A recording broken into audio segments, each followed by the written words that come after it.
आज गंगा जी के हम एगो गीत गाओ तनी, आप सब सुने लोगी, सुन के लाइक कमेंट सब्सक्राइब भी करे लोगी, साथ में शेयर भी करे लोगी।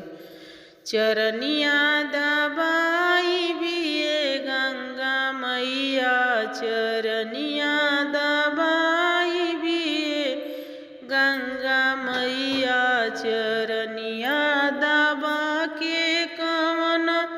फल मंगबू, चरनिया दबा के कवन फल मंगबू, जोड़ी हम मांगबे गंगा मई,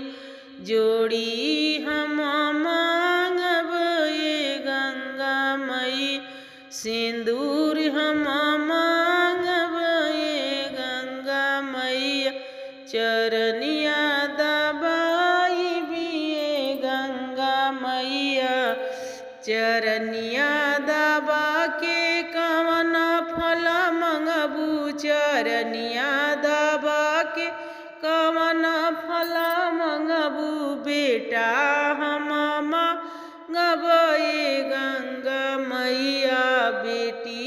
हम मांगबे गंगा मैया, चरनिया दबाई भी गंगा मैया, चरनिया दबा के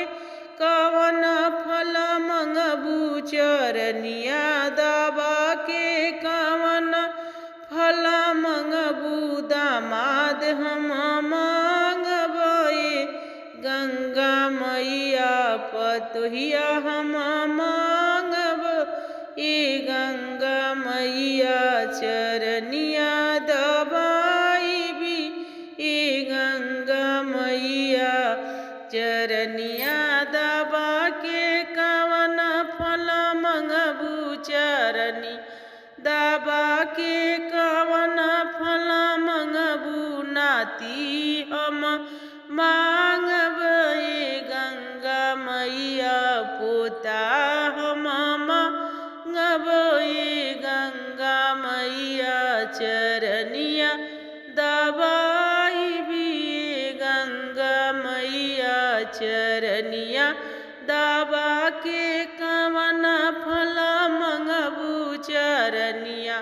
दबा के कवन फल मंगबू, नैहर कुशल मांगबे गंगा मैया, ससुराल कुशल मांगबे गंगा मैया, चरनिया दबाई भी गंगा मैया, चरनिया दबा